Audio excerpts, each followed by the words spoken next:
sebagai mahasiswa dari UMSU dalam rangka memenuhi magang 2. Jadi ada laporan yang perlu saya lakukan, yaitu mewawancarai Bapak, dan ada beberapa pertanyaan yang akan saya ajukan kepada Bapak Kepala Sekolah. Nah, yang pertama itu Pak, bagaimana cara kinerja guru dalam pengembangan RPP Pak? Mohon penjelasannya Pak. Baik, yang jelas selama masa pandemi COVID-19 ini kita itu memilih opsi yang dikeluarkan oleh Kementerian Pendidikan itu dengan penyederhanaan kurikulum. Karena Kementerian Pendidikan itu mengeluarkan 3 opsi untuk pembelajaran di masa pandemi COVID-19. Jadi opsi yang kami lakukan itu penyederhanaan kurikulum, termasuk di dalamnya seluruh kurikulum, dan berkaitan dengan perangkat pembelajaran, rencana pembelajaran guru itu ya kita buat sesuai juga dengan panduan dari kementerian, tapi dengan konsep yang minimal.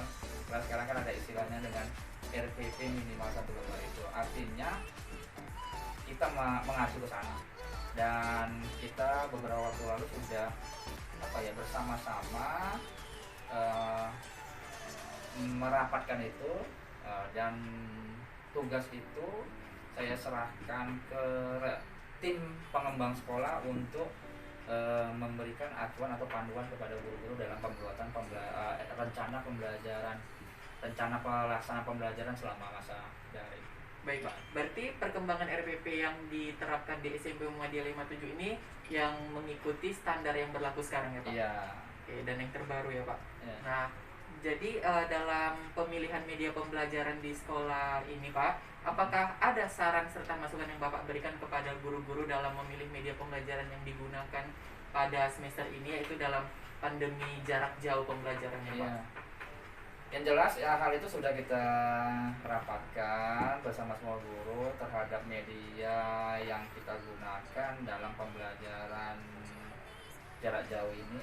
Terkhusus SMP Muhammadiyah 57 itu menggunakan dalam jaringan atau daring. Jadi kita sudah arahkan yang dari bulan 3 sampai bulan 6 itu, sebelum libur semester kemarin, kita menggunakan grup WA.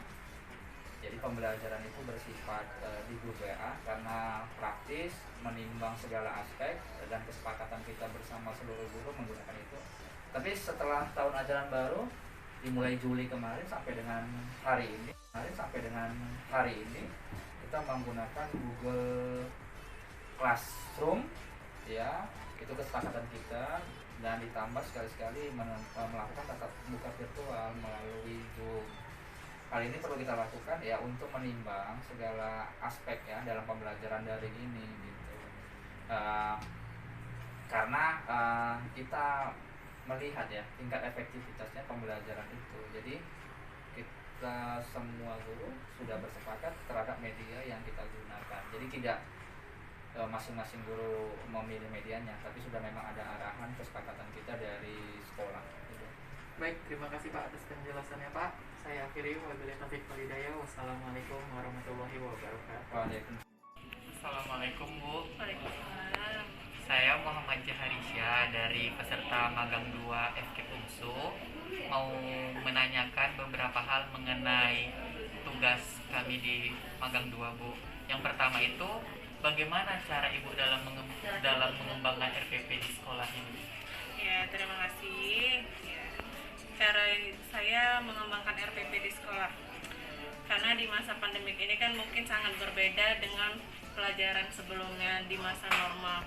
Mungkin guru lebih ekstra lagi dalam pelajaran di masa pandemik ini. Dalam pengembangan RPP harus sesuai, dan kita juga harus kejar dalam mengerjakan materi pembelajaran. RPP juga harus sesuai dengan daring, offline maupun luring.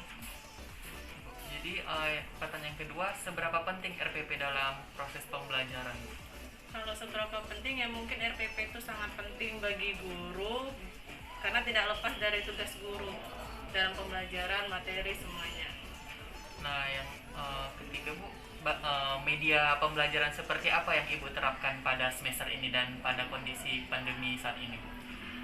Kalau di masa pandemik ini, saya menggunakan materi media, materinya itu menggunakan PowerPoint dan video melalui YouTube.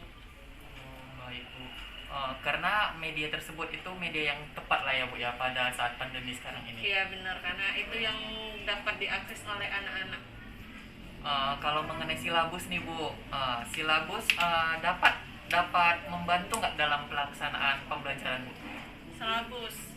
Silabus dapat membantu juga, dan kita harus sesuaikan dengan kurikulum juga, dan pengaturan pelaksanaan pembelajaran dan nilainya juga harus sistematis dalam membuat komponen-komponen sesuai dengan KD-nya.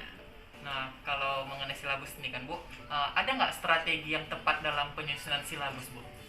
Strategisnya ya mungkin kita sesuaikan dengan RPP, nggak semuanya harus sesuaikan dengan silabus, kita juga sesuaikan dengan bagaimana cara kita menyampaikan materi yang kita pelajari, yang kita sampaikan oleh siswa.